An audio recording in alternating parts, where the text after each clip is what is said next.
তো যুবক ভাইয়েরা ইসলামের পথে আসতে পারছে না, এর সবচেয়ে বড় কারণ নারীর ফিতনা এই যুগে অনেক বেশি বেড়ে গিয়েছে। যুবক ভাই, কিছু কিছু মেয়ে রাস্তাঘাটে এমন ভাবে হাঁটে, বোরকা নাই, হিজাব নাই, নেকাব নাই, এমন টাইট ফিটিং বোরকা পরে যুবকদের ঈমান চরিত্র সব নষ্ট হয়ে যায়। যুবক ভাইয়েরা, আল্লাহ সেই মেয়েদেরকে হেদায়েত দান করুক, পড়া আমিন। আমি আসিফ, আমারও ছোট বোন আছে, আমারও বড় বোন আছে। তবে আমরা সেই শিক্ষা দিয়ে বড় করেছি বোনদেরকে যে তারা কখনো হিজাব ছাড়া বাহিরে বেপরদায় হতে পারবে না, ঠিক কিনা বলেন? আমি বাপ, মেয়ের বাপ, আমি যদি বলি আমার মেয়ে বেপরদায় গেলেও ঠ্যাং ভেঙে ফেলবো, মেয়ের কোনো ক্ষমতা না বাহিরে বেপরদা বের হওয়ার। যুবক ভাইরা, সবচেয়ে বড় দোষ কিন্তু বাপেরই এখানে। বাপেরা সুযোগ দেয়, বয়স তো কম, যাক না একটু ঘুরু। এরকম বাপ যুবক ভাইরা, মুরব্বী আব্বাজানরা আছে না? আছে না? আজকে যেই মেয়ের বয়স 16 বছর পার্কে প্রেম করছে, ওর 17 বছর আসার আগেই ওর সতীত্ব হারিয়ে যাবে, ওর সম্মান মাটির নিচে মিশে যাবে। যুবক ভাইরা, অতএব এই দেশে ইসলামের রাজ কায়েম করতে হলে যুবকদেরকে আল্লাহর পথে আসতে হবে। আর যুবকদেরকে আল্লাহর পথে আসতে হলে প্রত্যেকটা নারীর জন্য পর্দাকে বাধ্যতামূলক করতে হবে। যুবক ভাইরা, আল্লাহ প্রত্যেকটা মা বোনকে বোঝার তৌফিক দান করুক। আমরা সকলেই পড়ছি আমিন। কথা আর ডান বাম বাড়াতে চাচ্ছি না, আমরা 3টা তাকবীর দিয়ে মূল আলোচনায় ফিরে যেতে চাই। প্রথম তাকবীর দিবেন আমার প্রিয় বিবাহিত ভাইরা, দ্বিতীয় তাকবীর দিবেন আমার সিঙ্গেল ভাইরা। অনেক কষ্টে আছে এরা, সামনে শীতকাল তো। আমার আব্বাজান যারা আছেন, এত পায়ে দাঁড়া পায়ে দাঁড়া পায়ে দাঁড়া, এই ডায়লগ বাদ দেন। বল বাবা তুই বিয়ে কর, তুই পায়ে দাঁড়া পর্যন্ত আমি বাপ তোর বউকে চালাবো। এই চিন্তা বাপের হইলে প্রত্যেকটা যুবক বিয়ে করতে পারে, জেনার থেকে তারা বেঁচে যায়। অথবা মেয়ের বাপই বলুক না যে বাবা তোমার চাকরি নাই, আহা আই এম সো স্যাড, খুব কষ্ট লাগলো তোমার এই কষ্ট শুনে। তো বাবা শোনো, আমি আসলে ব্যবসা করি, তো আমার মেয়েটাকে তুমি বিয়ে করে ফেলো। তুমি চাকরি না পাওয়া পর্যন্ত, ব্যবসা না পাওয়া পর্যন্ত, প্রতিষ্ঠিত না হওয়া পর্যন্ত আমার মেয়ে আমারই ছিল, আমারই থাকবে, তার সবই আমি দিব। বাট তুমি বিয়ে করে রেখে দাও, তুমি যখন প্রতিষ্ঠিত হবা তখন তুমি তাকে রাজকন্যার মতো বাসায় নিয়ে যাবা। ওয়াল্লাহি বগুড়ার ভাইরা, প্রত্যেকটা মেয়ের বাবার চিন্তা টাকা বাদ দিয়ে যদি চরিত্রবান যুবকের প্রতি থাকে, আমার বিশ্বাস এই দেশে 90% জেনার রেট কমে যাবে, বিয়ের সংখ্যা বেড়ে যাবে। আল্লাহ ভাই, মেয়ের বাপকে, মেয়েই তো উল্টা। মেয়ে একজনকে বলছে, বাপকে বলছে আপনি এত সুন্দরী মেয়েটা এই টাকলার সঙ্গে। তো মেয়ের বাপ কি বলছে জানো? বলছে বাবা सर पे बाल नहीं है तो क्या हुआ, जेब में माल तो है ना। তার মানে কিছু বাপ আছে টাকা থাকলে টাকলার সঙ্গে মেয়েকে বিয়ে দিয়ে দেয়। বাবা যান, আপনি তো টাকাওয়ালা পাইলেন, বাট চরিত্রবান যুবকের সন্ধান আপনি পাইলেন না। আপনি আজ বুঝবেন না, বুঝবেন কাল, মাথায় আপনি থাপ্পড় দিবেন, কাজ হবে না কাল। অতএব সময় থাকতে প্রত্যেকটা যুবককে চরিত্রবান মেয়ের সঙ্গে টাকার জন্য নয়, আল্লাহর দ্বীনের জন্য বিয়ে দেওয়া দরকার। যুবক ভাইরা, আল্লাহ প্রত্যেকটা মেয়েকে বোঝার তৌফিক দান করুন, পড়া আমিন। আমার কোনো মায়ের সাথে বোনের সাথে কোনো দ্বন্দ্ব আছে বগুড়ার ভাইয়েরা? না, আমি শুনি না, আমি কথা বলবো না। বলেন আছে? আছে আছে। আপনারও বোন আছে, আমারও বোন আছে, আপনারও মা আছে, আমারও মা আছে। স্পষ্ট কথা ভাই, যেই মেয়ে আমাকে টাকার জন্য বিয়ে করতে চায় ও তো আমার বউ হওয়ার যোগ্যতাই রাখে না। যুবক ভাইরা, যে মা আমাকে আল্লাহ রসুলের জন্য বিয়ে করতে চায়, দিনের জন্য বিয়ে করতে চায়, সে তো আমার বউ হওয়ার যোগ্যতা রাখে, ঠিক কিনা বলে? আল্লাহ সিঙ্গেলদের কষ্ট শীতকালের আগেই দূর করে দিক। এ বোঝে নাই রে সোনামণিরা, বোঝে নাই। আরেকবার জোরে সোরে কর না আমিন। বিবাহিত ভাইরা তাকবীর দিবেন, একটু গলাটা ঠিক করে নেন। বিবাহিত ভাইরা, সিঙ্গেলরা কিপ কোয়াইট, কিপ সাইলেন্ট, তোমরা চুপ থাকবা। ফ্যানটা অফ করে দেন, ফ্যান থাকলে সাউন্ডটা খুব খারাপ শোনা যায়। বিবাহিত ভাইরা সবাই রেডি আছেন তো? আরে यार बताओ, রেডি हो तुम लोग? বিবাহিত ভাইরা তাকবীর দেন, লিল্লাহি তাকবীর। এই সাউন্ড ভালো আছে সিঙ্গেল ভাইরা, তোমরা হেরে যাবে নাকি আজকে? সিঙ্গেলরা একটু শ্বাস নাও। এবার দেখি সিঙ্গেল ডাক পারে নাকি আসলে বিবাহিত জোর বেশি ছিল। লিল্লাহি তাকবীর। আপনারা এখন বিবাহিতরা 80 নাম্বার কম পেয়ে ফেল। সিঙ্গেলদের গায়ে কষ্টের জন্য জোরই আছে একটা আলাদা। আচ্ছা, আমরা এবার সবাই মিলে তাকবীর দিব। সভাপতি সাহেব সহ আমি সহ সবাই স্টেজ ভেঙে নিচে পড়ে যাব, ঠিক আছে? সেই লেভেলে তাকবীর দিবেন। বগুড়া সুলপুর রেডি সবাই? একবার দিবেন জাস্ট এমন জোরে প্রত্যেকটা মায়ের কানে যাবে, বোনের কানে যাবে, মাহফিলের মঞ্চ একটা কাঁপুনি ভাব আসবে, ঠিক আছে? লিল্লাহি তাকবীর। আল কোরআনের আলো।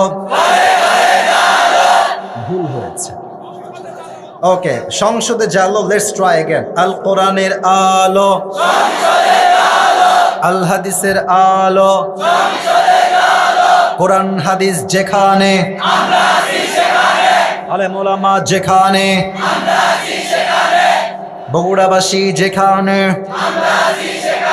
শেরপুরবাসী যেখানে, আল্লাহ তাআলা কবুল করুন। সকলেই পড়া আমিন।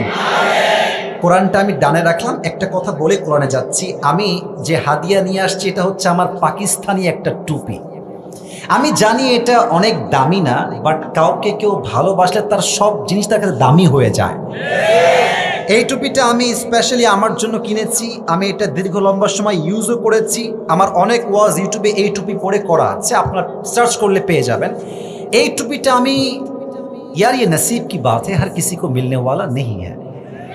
যে কোনো একজন, জাস্ট সিঙ্গেল পার্সন একজন পাবা। শর্ত একটা, আমি স্যারের সামনে রাখলাম, আমাদের হাজী সাহেবের সামনে, যেই যুবক এখন থেকে নিয়ে আমি যে ওয়াজটা করব শেষ পর্যন্ত যদি শুনতে পারে, আচ্ছা সুযোগ আছে একটা, যদি তুমি চাও, আমি যুবকদেরকে বলছি, তুমি বলে রাগ করবেন না, যদি তুমি চাও তোমার মোবাইল ফোনের নোট প্যাডে লিখতে পারো আমি কি কি বলছি এখন থেকে, অথবা তুমি চাইলে তোমার কাগজে কলমে লিখতে পারো। আমি জাস্ট শেষে গিয়ে আমার পুরো ওয়াজ থেকে কিছু প্রশ্ন ছুড়ে দিব, যে যুবক দাঁড়াবে ও উত্তর করতে পারলেই তার মাথায় টুপিটা আমরা পুরস্কার হিসেবে, সম্মান হিসেবে পরিধান করিয়ে দিয়ে দোয়া করে will go back to home. বলেন সবাই ইনশাআল্লাহ। শেষ তাকবীর দেন, লিল্লাহি তাকবীর। প্রশ্ন করছি, উত্তর দেন। বলেন তো আমাদের ইসলামের মোট খলিফা, খুলাফায়ে রাশিদিন মোট কয়জন? আমি ইঙ্গিত দিয়ে আগেই বলে দিয়েছি, বলেন সবাই কয়জন? First one is Abu Bakr radiyallahu ta'ala an. Second one is Umar Faruq radiyallahu ta'ala an. Third one is Usman Ghani radiyallahu ta'ala an. Fourth one is Ali radiyallahu ta'ala an. আজকে এই চারজন সাহাবীর জীবন থেকে আমরা শেষ সাহাবী, শেষ খলিফা, যার নাম হচ্ছে আসাদুল্লাহ আল গালিব, যিনি জাস্ট আল্লাহর রাসূলের সাহাবী নয়, তাকে বলা হতো আল্লাহর সিংহ। আরে यार জোর সে পড়ো সুবহানাল্লাহ, আরেকবার মন থেকে পড়েন সুবহানাল্লাহ। আচ্ছা আমাকে উত্তর দেন, সাহাবীদের একটা সম্মান আল্লাহর চোখে, মানুষের চোখে, নবীর চোখে, যুবক ভাইরা বলেন তো সবাই আছে না নাই? কোরআন কি বলে একটু খেয়াল করা ট্রাই করেন। আমার কথা বুঝতে কোনো সমস্যা হচ্ছে? একটা সোনামণি, সোনামণি এই যে বসো, ওখানে বসো, বসো। না না না না না, খবরদার, এটা বগুড়ার মাটি, আসবেন নিজের ইচ্ছায়, বাট ওয়াজ শেষ না হওয়া পর্যন্ত মাঠ ছাড়তে পারবেন না আপনি। আর যে উঠে যাবে ও লুঙ্গি টাইনা ধরে খুলে যেন না যায়, হালকা টান দিয়ে বসায় দিবেন। রাজি আছেন তো ইনশাআল্লাহ? 11 নাম্বার পারা। বগুড়ার ভাইরা কত নাম্বার পারা? ঠিক 2 নাম্বার পৃষ্ঠা, সূরাতুত তাওবার 100 নাম্বার আয়াত। আল্লাহ তাআলা বলছেন, والسابقون الأولون من المهاجرين والأنصار والذين اتبعوهم بإحسان رضي الله عنهم ورضوا عنه وأعد لهم جنات تجري تحتها الأنهار خالدين فيها أبدا ذلك الفوز العظيم. And the foremost, first of Muhajir and Ansar, and those who followed them in goodness, Allah is well pleased with them, and they are well pleased with Allah subhanahu wa ta'ala, and Allah has prepared for them gardens beneath which rivers the flow. ذَلِكَ الْفَوْزُ الْعَظِيمُ. And that is really mighty achievement. Allah ta'ala বলছেন মুহাজির এবং আনসারদের মাঝে যারা ঈমান আনার ক্ষেত্রে অগ্রগামী এবং তাদেরকে যারা অনুসরণ করেছে, অর্থাৎ সাহাবা একরামের পরের অংশ যারা ছিল তাদের জন্য আল্লাহ তাআলা কি বলছেন? আল্লাহ বলছেন তারা আমার উপরে সন্তুষ্ট, আমি আল্লাহ তাদের উপরে সন্তুষ্ট, জান্নাত তাদের দুনিয়াতে টিকিট কনফার্ম হয়ে গেছে। না সুবহানাল্লাহটা জোরে হয় না, পড়েন সুবহানাল্লাহ। They will live there forever khalidina fiha abada. এমন একটা জান্নাত আল্লাহ প্রস্তুত করেছেন যেই জান্নাতের তল হবে পুরোটা প্রবাহিত নদী। যখন তারা জান্নাতে প্রবেশ করবে পুরোটা জীবন তারা জান্নাতেই বসবাস করবে। সুবহানাল্লাহ। আরেকটা আয়াতে আল্লাহ তাআলা বলছেন লাকিনির রাসূল ওয়াল্লাযীনা আমানু মাআহু জাহাদু বিআমওয়ালিহিম ওয়া আনফুসিহিম ওয়া উলাইকা লাহুমুল খায়রাত ওয়া উলাইকা হুমুল মুফলিহুন। But the messenger and his companion and those who believed him, it is those who will have the good things in this world and the next, and it is those who are the ultimate successful people. আল্লাহ বলছেন যারা রসুলকে বিশ্বাস করেছে তারা হচ্ছে সাহাবা একরাম, তাদের জন্য আল্লাহ তাআলা দুনিয়াতে এবং আখিরাতে উভয় জগতে কল্যাণ রেখেছেন, এবং এরাই হচ্ছে তারা যারা পৃথিবীতে সবচেয়ে সফলতার চূড়ান্ত পর্যায়ে পৌঁছে গিয়েছে। সুবহানাল্লাহ নাই? এরা কারা? এরাই হচ্ছে সাহাবা একরাম। হাদিস বলছি, এটা বলেই ঘটনার দিকে ফিরে যেতে চাই। হাদিসের ঘটনা বলবো, শিক্ষা বলবো, শেষে গিয়ে দোয়া করব। বলেন সবাই ইনশাআল্লাহ। না, ইনশাআল্লাহটা কমে গেছে। আরেকবার বলে সবাই ইনশাআল্লাহ। আচ্ছা, এটা কাশি দেন। এবারে বলেন সবাই ইনশাআল্লাহ। قال رسول الله صلى الله عليه وسلم أكرموا أصحابي فإنهم خياركم ثم الذين يلونهم ثم الذين يلونهم। আল্লাহর হাবিব বলেছেন তোমরা আমাদের সাহাবা একরামকে সম্মান করো, কারণ তোমরা যতটুকু সেরা তারা তোমাদের চাইতে 1000 গুণ বেশি সেরা আল্লাহর চোখে। সুবহানাল্লাহ পড়েন। সুম্মাল্লাযীনা ইয়ালুনাহুম সুম্মাল্লাযীনা ইয়ালুনাহুম, এরপরে তারা সেরা যারা তারপরে এসেছে, এরপরে তারা সেরা যারা তারপরে এসেছে। সুম্মা ইয়াযহারুল কাযিব, এরপরে মিথ্যা প্রকাশিত হবে। এখন আমরা যেই যুগে আছি, মানুষ 100 কথা বললে 95টা কথা মিথ্যাই বলে। কথা আসতে কেন, জোরে বলেন ঠিক আছে কিনা? আচ্ছা, আপনার দোকানে মাঝে মাঝে যান না, শপিং মলে, দেখবেন দোকানদার বলবে যে ভাই এই দামে কেমনে দিব, এই দামে তোমার কিনাই নাই। আছে না নাই? আছে না নাই? তো বলবে ঠিক আছে ভাই নেন, 500ই রাখলাম, ভাই কিনা দাম লস। ওরে বাটপার বেটা, তুমি ব্যবসা করতে বসছো, তুমি কি আমার কেনা দামে দিবা? তোমার জবান দেখে বোঝা যায় তুমি মিথ্যা বলছো যুবক ভাইরা, ঠিক কিনা বলো? আমরা মিথ্যার যুগে বসবাস করছি। এবার আমি উত্তর চাই, প্রশ্ন করছি, বলেন তো যুবক ভাইরা, আল্লাহর সিংহ যে সাহাবীকে বলা হতো, কই রে মাইকম্যান, কই রে বাবা, এর বড়ি কামাল কি বাত है, अजीब बात है, এটা ঠিক করে লাগাই দিবা। কই যায়, বসে বসে বসে, ডান বাম করা যাবে না। আর মুরব্বী তো ডান বাম হবেন না, আমি ডাকতে পারবো না মুরব্বীকে, কিন্তু বলে দিলাম একেবারে, এটা ঠিক করে দাও। সবাই একটা তাকবীর দেন, লিল্লাহি তাকবীর। বলেন তো সবাই, আল্লাহর সিংহ কোন সাহাবীকে বলা হয়?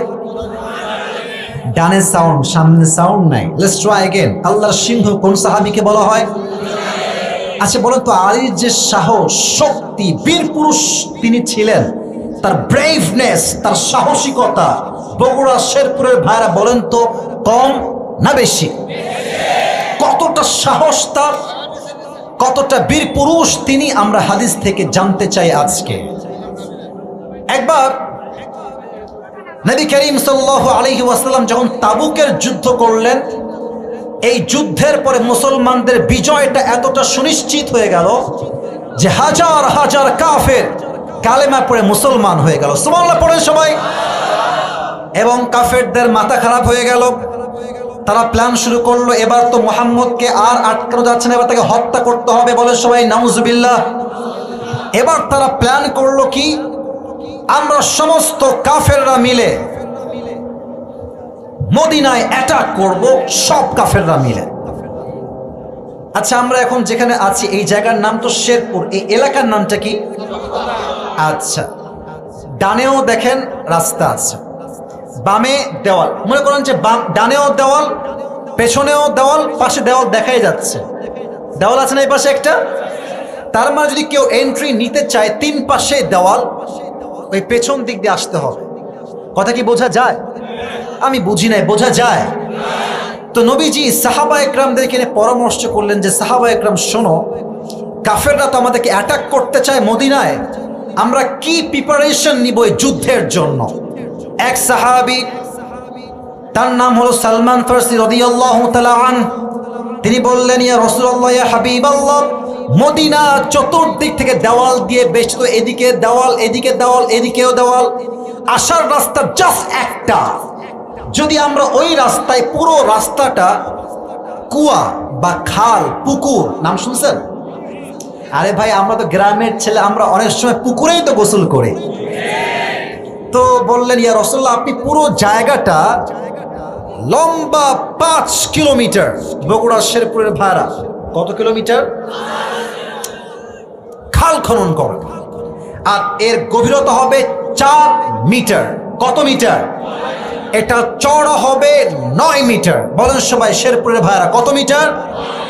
তাহলে লম্বা হবে 5 কিলোমিটার লম্বা, আর চওড়া হবে 9 মিটার, আর গভীর হবে 4 মিটার। সব সাহাবা একরাম মিলে নেমে গেলেন মাঠে খনন করার জন্য। মাত্র কয়েকদিনের ব্যবধানে লম্বা 5 কিলোমিটার বিশাল বড় তারা খাল খনন করলেন। সুবহানাল্লাহ। এবার কাফেররা যখন মদিনায় অ্যাটাক করবে, ওই রাস্তা দিয়ে আসছে, এসেই দেখছে কিরে, রাস্তা তো আর নাই, সব পানি আর পানি, পানি আর পানি। তো তাদের যেই সবচেয়ে বীর পুরুষ, তার নাম হচ্ছে কাফেরদের মাঝে আমর বিন মারহাব। এটা মাথায় রাখেন, পুরস্কার দেওয়ার সময় জিজ্ঞেস করব, ওই কাফের নাম হচ্ছে আমর বিন মারহাব। এই বলছে, এই কাফেররা শোনো, মুসলমানরা চায় আমরা যেন অ্যাটাক করতে না পারি, তাই তারা মদিনার পুরো রাস্তা খাল খনন করেছে। এটা আমাদের ব্যক্তিত্বে আঘাত, চুল পরিমাণ বরদাস্ত হবে না। আমি একাই পুরো মদিনায় অ্যাটাক করবো আজকে, আমি থামতে পারবো না। ও এমনি সাহসী তো, লাভ দিয়েছে। 5 কিলোমিটার রাস্তা সাঁতরে পার হয়ে গেছে, আর বিশাল বড় একটা খঞ্জর বা ছুরি নিয়ে, তলোয়ারি নিয়ে বলছে, মুসলমানদের বাচ্চা, কে কোথায় আছিস, বের হয়ে আয়। কে আছিস, আমাকে মোকাবেলা করবি, বের হয়ে আয়। সব মুসলমানরা বের হয়ে আসছে, দেখছে আমর বিন মারহাব দাঁড়িয়ে আছে। সে এতটা শক্তি ছিল তার গায়ে, এদিকে তাকান, সে বাম হাত দিয়ে ঘোড়ার মাথা ধরত, আর ডান হাত দিয়ে তরবারি ধরে শত্রু কল্লা এক চান্সে আলাদা করে দিত। তার শক্তি, যুবক ভাইরা, মুরব্বীরা, কম না বেশি? সব সাহাবীরা আসছে, নবীজিও আসছেন। নবীজি বলছেন, কাফেররা শোনো, তোমাদেরকে আল্লাহ পরাজিত করবেন, আমাদেরকে বিজয় দিবে একজন, তিনি কে? কে আছে মুসলমানদের মাঝে যে মারহাবকে মোকাবেলা করবে? দাঁড়িয়ে যাও, স্ট্যান্ড আপ, দাঁড়িয়ে যাও। অবাক করা বিষয় হচ্ছে, ওমরে ফারুকের মতো সাহাবীও ভয় পেয়ে গেছে, বসে আছে, দাঁড়াচ্ছে না। সব সাহাবী চুপচাপ। আসেন মূল পয়েন্টে, মূল পয়েন্টে। এবার আলী দাঁড়িয়েছে, ইয়া রাসূলুল্লাহ, আমি মারহাবকে মোকাবেলা করব। নবীজি বলছে, আরে পিচ্চি বসো, আরে বাবু বসো, তোর বয়স কত? জাস্ট 23 ইয়ার্স ওল্ড, 23 বছর বয়স, বসো। ওইটাকে আর তুমি কে বাবু, তুমি বসো। আলী বসে গেছে, কেউ দাঁড়ায় না। নবীজি বলছে, কে আছে, দাঁড়াও, স্ট্যান্ড আপ, দাঁড়িয়ে যাও, মোকাবেলা করো। কোন সাহাবী দাঁড়ায় না। আবার আলী বলছে, ইয়া রাসূলুল্লাহ আমি হাজির, আমাকে দেন। স্টপ, বসো বসো, তুমি বসো, তোমাকে দিয়ে হবে না, তোমার বয়স খুবই কম। কে আছো দাঁড়িয়ে যাও। থার্ড টাইম, তৃতীয়বার আলী আবার, নবী ছোট ঝাল, আপনার ঝাল ছোট, মানে মরিচ ছোট ঝাল বেশি।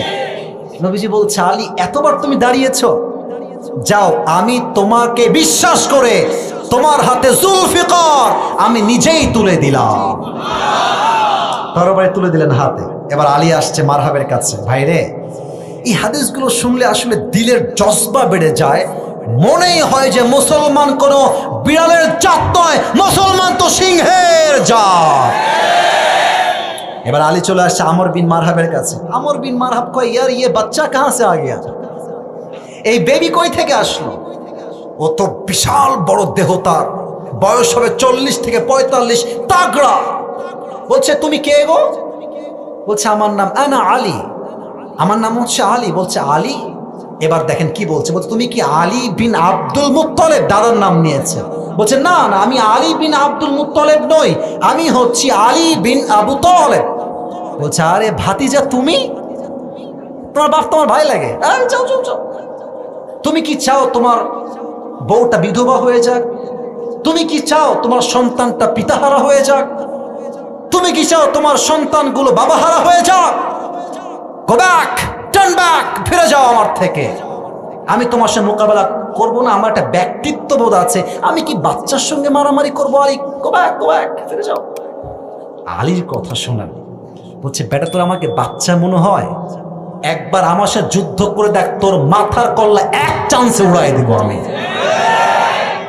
তাও সে শান্ত। বলছে, বাবা তোমাকে আমি মারবো না, যাও। কিন্তু আলী বিন আবি তালেব বলছে, তুমি আমারে মারবো না তো কি হয়েছে, আমি তোমারে মাইরাই ছাড়বো আজকে। এবার তো আমর বিন মারহাবের মাথা ঠিক নেই। বলছে, বেয়াদব, এত বড় সাহস, আমাকে মারবা? আসো আমাকে অ্যাটাক করো। কিন্তু অ্যাটাক করতে বললে তো অ্যাটাক করা যায় না। মুসলমান আমাদের একটা ইতিহাস আছে, গৌরব আছে, আমরা কাউকে আগ বাড়িয়ে মারতে যাই না। যখন কেউ আমাদেরকে মারতে আসে তখন আমরা ডিফেন্স অ্যাটাক করার জন্য আমরা তাকে হত্যা করতে বাধ্য হই। তো বলছে, তুমি আমাকে আগে অ্যাটাক করো, আসো। আমর বিন মারহাব তার বিশাল বড় তরবারি নিয়ে, look at my body structure, look at my movement, look at my body language, আমার দেহের যে আকার আকৃতি আমি দেখাচ্ছি, বোঝা ট্রাই করেন। সে তার তরবারি নিয়েছে একদম পেছনে। সামনে না পেছনে? আরে বগুড়া সাউন্ড হয় না। সামনে না পেছনে? আর সমস্ত শক্তি দিয়ে জমিন থেকে লাফ দিয়ে উপরে উঠেছে, পেছনে কিন্তু হাত। এই দুই হাত দিয়ে সমস্ত শক্তি দিয়ে আলী বিন আবি তালেবের ঠিক এই ঘাড় বরাবর তরবারি দিয়ে আঘাত করেছে। আর আলী রাদিয়াল্লাহু তাআলা আনহু তার সমস্ত রণকৌশল দিয়ে, যুদ্ধের কৌশল দিয়ে, ঢাল দিয়ে অ্যাটাকটাকে মোকাবেলা করেছেন। আলীর গায়ে এক চুল পরিমাণ কোনো আঘাত লাগে না। এবার আমর বিন মারহাব বলছে, আলী আমি তো অ্যাটাক করলাম, এবার তুমি আমাকে অ্যাটাক করো। এবার যখন আলী রাদিয়াল্লাহু তাআলা আনহু জুলফিকার তুলে এমন জোরে একটা আঘাত করেছে, আমর বিন মারহাবের কল্লা পুরো দেহর থেকে আলাদা হয়ে গেছে। যখন কল্লা দেহর থেকে আলাদা হয়ে গেছে, এবার আলী রাদিয়াল্লাহু তাআলা আনহু তার দেহের কাছে আসছে। এটা আমার কি? আরে ভাই লজ্জা পাবেন না, আমার সঙ্গে কথা কন, কোনো ভয় নাই। এটা আমার কি? তার পায়ে ছিল জুতা। আমর বিন মারহাব কাফের, কল্লা আলাদা হয়ে গেছে, কল্লা একদিকে, বুক আর একদিকে। আরে বীর পুরুষ কারে কয় রে ভাই? আলী বিন আবি তালেব ওর বুকে পা রাখছে, চাপা দিয়ে ধরছে। বেটা তুই কারে ভয় দেখাস? তুই হলো কাফের মূর্তির পূজারী, আর আমি রব্বে কাবা মুহাম্মদের পূজারী। তোকে আমি কেন ভয় পাবো? তোর ভয় পাবে কাফের মুশরিক বেঈমানরা। আমরা বীরের জাতি, জীবন দিতে প্রস্তুত আছি, সম্মান আমরা কখনো হারাবো না যুবক ভাইরা।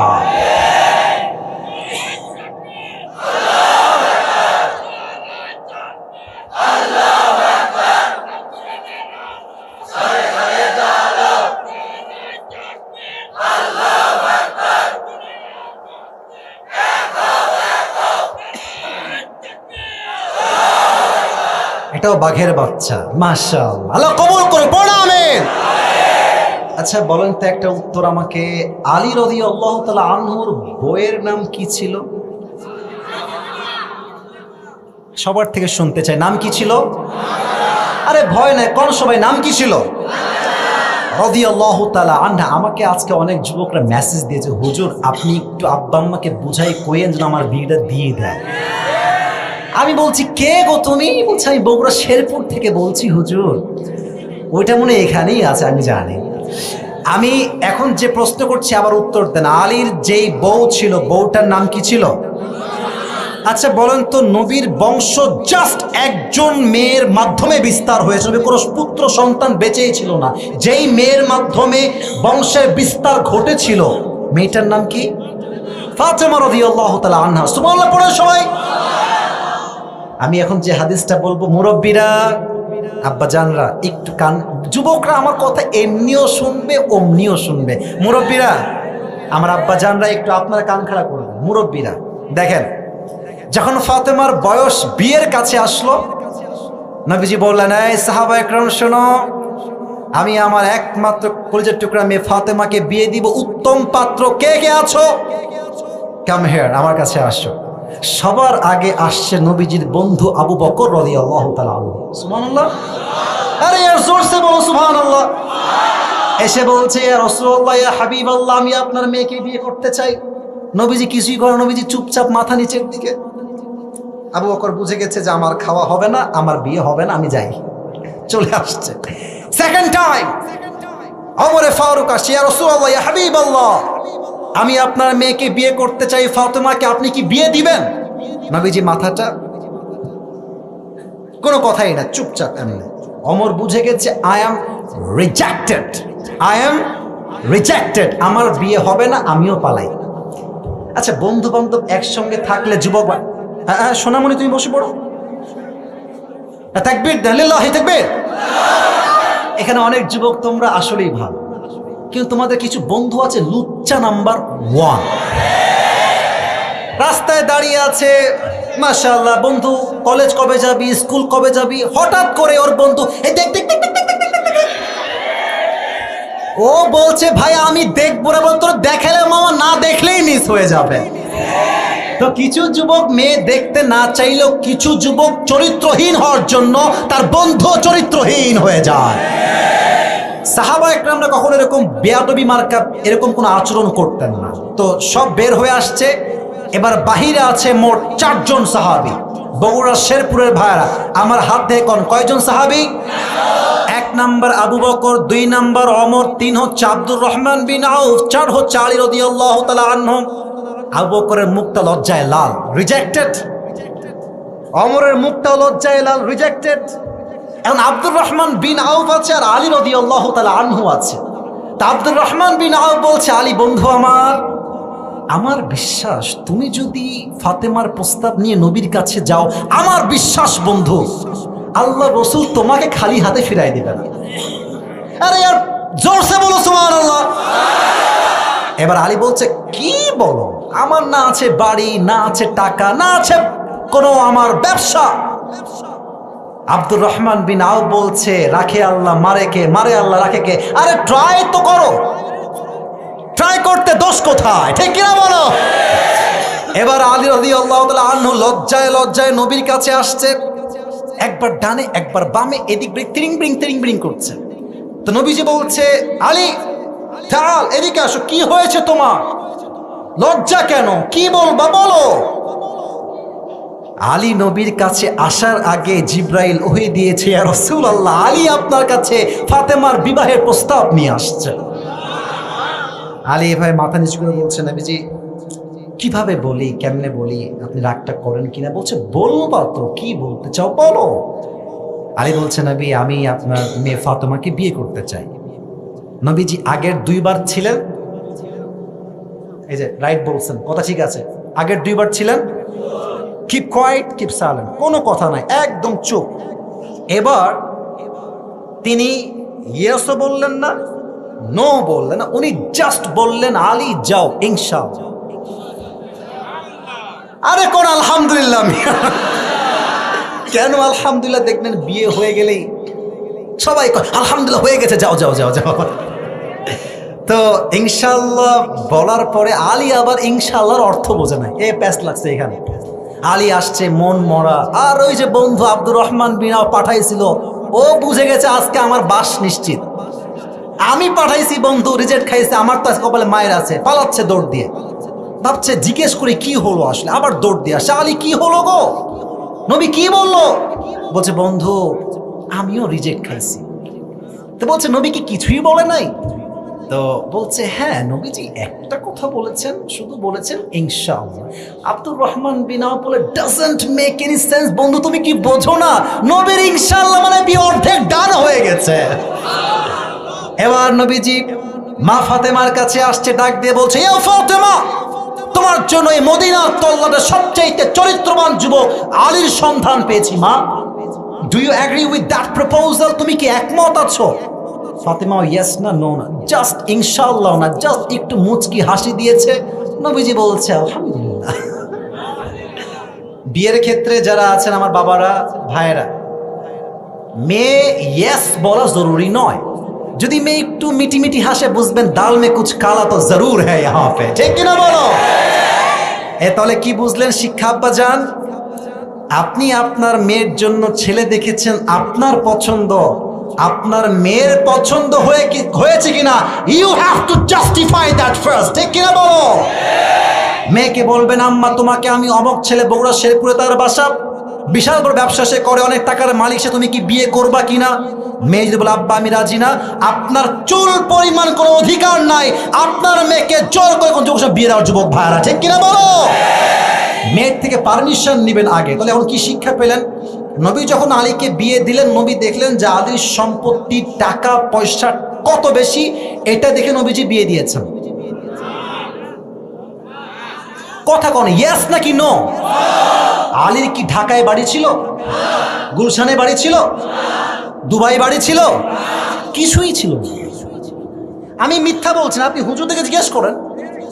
একটা সামান্য ছোট্ট কুঠির ঘর ভাড়ায় থাকতেন। নবীজি কেন বিয়ে দিয়েছেন?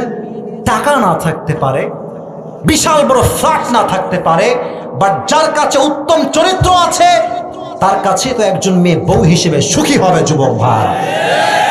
অতএব আব্বা জান যারা আসছেন, মেহেরবানি করে টাকাওয়ালার সঙ্গে নয়, চরিত্রবান যুবকের সামনে মেয়েকে বিয়ে দেওয়া লাগবে যুবক ভাইরা, ঠিক কিনা বলো? আল্লাহ আব্বা জানদেরকে বোঝার তৌফিক দান করুন, পড়া আমিন। এবার যারা বিবাহিত ভাইরা আছেন, সিঙ্গেলরাও বইল, বিয়ের পরে ঝগড়া মারামারি নাই? কথা কয় না কেন? আছে না নাই রে ভাই? বিয়ে হচ্ছে এমন একটা লাড্ডু, দিল্লি কা লাড্ডু হ্যাঁ, খাओगे तो भी पछताओगे, नहीं खाओगे तो भी पछताओगे, খাইলেও আফসোস, না খাইলেও আফসোস, ঠিক কিনা বলেন? তা আমার মনে হয় না খাওয়ার চাইতে খেয়ে আফসোস করাই ভালো মনে হয়, ঠিক আছে? দেখেন বিয়ের পরে একদিন আলীর সঙ্গে ফাতেমা, আচ্ছা রাত বেজে গেছে 11:40, আমার সময় দেওয়া ছিল 1 ঘন্টা, প্রায় শেষের কাছাকাছি। 12টা পর্যন্ত কি আজকে ওয়াজ হবে না? হবে না? হবে না? ইনশাআল্লাহ হবে না? তাকবীর, আল্লাহু তাকবীর। একদিন ফাতেমার সঙ্গে আলী তুমুল ঝগড়া, সেই লেভেলের ঝগড়া। আলী বলছে ধুর বাড়িতেই থাকবো না, বাড়িতে চলে গেলাম আমি। সত্যি বাড়ি থেকে বের হয়ে গেছে। এবার নবীজি বাসায় আসছে, ফাতেমা আইনা আলী, আলী কোথায়? ফাতেমা তো ভয় পাচ্ছে, আমি যদি বলি রাগারাগির জন্য বের হয়ে গেছে, খবর তো আমার হয়ে যাবে। আর যদি আজকালকার শ্বশুর হতো, এত বড় সাহস, আমার মেয়েকে ধমক দিয়েছে, আজকে জামাইয়ের একদিন কি আমার একদিন। আর মেয়েরাও কম চালাক না, বাসায় যা হবে মা বলো বলো বলো বলো। কিছু মেয়ে আছে শ্বশুর বাড়ির কথা তিলকে তাল বানিয়ে বয়ান করে দেয়। আর বাবা বলেছিস আমার মেয়েটা কত অবুঝ, এটা ডাইনি বুড়িরা বাপ জানেই না। তো নবীর আচরণ দেখেন, মুরব্বী আব্বা জান, ও আব্বা জান, ও মুরব্বী যুবক ভাইয়ারা এদিকে তাকাও। নবীজি বলছে কত বড় সাহস তোমার, তুমি আলীর সঙ্গে ঝগড়া করেছো মা, খবরদার নেক্সট টাইম আর ঝগড়া করবো না। নবীজি শ্বশুর হয়ে দোজাহানের সর্দার, তিনি নিজেই আলীকে খোঁজার জন্য লাঠিতে ভর করে বাহিরে বের হয়ে গেলেন। গিয়ে দেখছে আলী ওই দূর মরুভূমিতে একটা চাদর বিছিয়ে রাগে কিটমিট করছে আর এমনি শুয়ে আছে। বইয়ের উপরে রাগ উঠলে ভাই কাউরে বলা যায় না, যার রাগ উঠে একমাত্র সে বোঝে এই রাগের তেজ কত বেশি, যুবক ভাই। তা আলী ওইদিকে ফিরে তাকায় আছে, শুয়ে আছে। নবীজি বলছে, চলো, এই মাটির বাপ আলী, স্টপ, কান্নাকাটি করো না, ওঠো। উঠেছে, হাত ধরেছে, সোজা বাসায়। আচ্ছা বাবু তোমার হাত দাও দেখি, এই যে এই হাত দাও। মনে করো এটা হচ্ছে আলীর হাত। এটা কার হাত? এক্সাম্পল, নট আলীর হাত, এটা এক্সাম্পল, উদাহরণ। এটা কার হাত? রাদিয়াল্লাহু তাআলা আনহু। আপনার এটা হাত দিবেন, এই হাতটা দেন। মনে করো এটা হচ্ছে ফাতেমার হাত। ভাই আমি কিন্তু এক্সাম্পল দিচ্ছি, এটা কার হাত? তো নবীজি আলীর হাত ধরেছে, এমনে দেখা যায়? আরে यार বাতাও, দেখা যায়? এটা আলীর হাত, এটা ফাতেমার হাত। নবীজি বলছে, ফাতেমা এদিকে আসো। ফাতেমা বলছে, আমি যাব না, ঝগড়া হয়েছে, যাব না। ফাতেমা এদিকে আসো, ধমক দিয়েছে, দৌড় দিয়ে আসছে, হাত ধরেছে। এবার নবীজি আলীর ডান হাত বুকে রাখছে, তার উপরে ফাতেমার হাত রাখছে, আর তার উপর নবীজি নিজের হাত রেখেছে। সুবহানাল্লাহ পড়বেন না আপনারা? এমনি হাত ধরেছে তিনজন। এটা হচ্ছে ফাতেমার হাত, এটা আলীর হাত, তার উপরে নবীজির হাত। আরে यार বাতাও তো সুবহানাল্লাহ। এবার নবীজি কি চালাক দেখেন, আগে মেয়েকে বলছে, মা, সরি মেয়েকে না, ছেলেকে, ভাই ভুল জারি হোক সরি বলতে হয় ছেলেদেরকেই রে ভাই। মেয়েদের রগ এত বেকার, যতই ভুল করুক, কথা বলেন ঠিক আছে কিনা, ওরা সরি বলবে, কিন্তু এইদিকে এদিকে বলবেই না। তোমারই দোষ, সব তুমি সব করেছো। একজন স্বামী সংসার টিকাবার জন্য নিজেকে নির্দোষ যেন বাধ্য হয়ে সরি বলতে হয়। নবীজি বলছে, আলী বলো ফাতেমা আই লাভ ইউ। সুবহানাল্লাহ পড়েছো ভাই? আই লাভ ইউ মানে কি? রাগ মাগ সব খতম। এখন থেকে আমরা আবার মিউচুয়াল আন্ডারস্ট্যান্ডিং এ আসলাম। তুমিও আমার, আমিও তোমার, তোমার ভুলও আমার, তোমার সব গুণও আমার, ঠিক কিনা বলো? এবার বলছে, ফাতেমা তুমিও বলো সরি। এখন যেহেতু আলী আগে সরি বলেছে, ফাতেমার ব্যক্তিত্ব দূর হয়ে গেছে। ফাতেমা বলছে, Ali I love you too. আমাদের কনভারসেশন আর কি, আলী বলছে আই লাভ ইউ, ফাতেমা বলছে আই লাভ ইউ। জায়গায় সমাধান। যদি এই ঝগড়া আপনি সমাধান না করতে পারেন, এই দেশে আজকে সবচাইতে তালাকের রেট বেড়ে গিয়েছে যুবক ভাইরা। কথায় কথায় তালাক। আর তালাক হবে না কেন? মেয়েরা বিয়ের সময় চরিত্রবান বাদ দিয়ে গাঞ্জাখোর দেখলেই মেয়েদের পছন্দ হয়েছে। যত গাঞ্জাখোর আছে দেখবা সবগুলোর সুন্দরী সুন্দরী গার্লফ্রেন্ড আছে। চরিত্রবান যুবক ভালো একটা মেয়েকে বিয়ে করবে, সুন্দরী গুণবতী দেখতে, আমার আপনাকে পছন্দ, আমার গাঞ্জাখোর লাগবে, গাঞ্জাখোর আমার পছন্দ। আচ্ছা বগুড়া শেরপুরের ভাইয়েরা, মুরব্বীরা এদিকে তাকান তো, আমার মুখে এটা কি আব্বাজান যুবক ভাইয়েরা? না আমি শুনি না, বামে আওয়াজ, এদিকে আওয়াজ না, এটা কি? দাড়ি রেখে আমাকে খ্যাত লাগতেছে। এই তোমরা কথা কও না কেন ভাই? আনস্মার্ট লাগতেছে? এই যে সবার দাড়ি আছে, এই যে ওনার দাড়ি আছে, ইনার দাড়ি আছে। ভাই দাড়ি যে রাখে সে জাস্ট সুন্দর নয়, তার মতো হ্যান্ডসাম আর কেউ হতে পারে না। তো যারা আমাকে দাড়ি রেখে পছন্দ করতে চাইবে না, ক্রিস্টাল ক্লিয়ার কথা, যে আমাকে দাড়ি রেখে বিয়ে করতে চায় না, সে আমার বউ হওয়ার কোনো যোগ্যতাই রাখে না। বলো তো আমার নবীর মুখে দাড়ি ছিল কি ছিল না? নবীর মতো সুন্দরী তল্লাটে আর কেউ হতে পারে? চাঁদের চেয়ে সুন্দর তুমি, নবী আমার কমলিওয়ালা, দো জাহানের বাদশা তুমি, প্যারা নবী সাল্লে আলা, দো জাহানের বাদশা তুমি, প্যারা নবী সাল্লে আলা, চাঁদের চেয়ে সুন্দর তুমি, নবী আমার কমলিওয়ালা। সুবহানাল্লাহ পড়ে। তো আমি যেটা বলছিলাম যে বিয়ের সময় আপনি দেখবেন কার চরিত্র কত ভালো, চরিত্রে গুরুত্ব দিবেন। ওয়াল্লাহি আল্লাহর শপথ করে বলতে পারি, এই সম্পর্ক জান্নাত পর্যন্ত যাবে, এটা ডিভোর্স হবে না। আচ্ছা এবার কোন বিয়ের পরে, আমরা তো মনে হয় সব মধ্যবিত্ত পরিবারের সন্তান। আমি কি ভুলভাল বলছি নাকি কিছু? এখানে কারো কি ঢাকার উত্তরায় ফ্ল্যাট আছে? গুলশানে ফ্ল্যাট আছে? বাড়িধারায় ফ্ল্যাট আছে? বাড্ডায় ফ্ল্যাট আছে? বসুন্ধরায় ফ্ল্যাট আছে? যমুনায় ফ্ল্যাট আছে? we are from middle class family. We belong middle class family. আমার বাবা মা এটা তো আমরা অহংকার বিহীন বলি, আমার বাবা মা স্টিল টিনের বাসায় থাকে। আমাদের অনেকের বাসা টিনের, অনেকের বাসা ছাদের, বাট মধ্যবিত্ত পরিবারের সন্তান কেমন জানেন? ওকে আপনি এসিতে দিবেন, এসিতেও থাকবে, নন এসি দিবেন, ওখানেও থাকবে। গোস্ত, লেট মি টক, গোস্ত দিবেন, গোস্ত খাবে, ডাল ভাত দিবেন, ডাল ভাতও খাবে। ওকে আপনি কম্বল দিবেন, তাও ঘুমাবে, কম্বল না দিবেন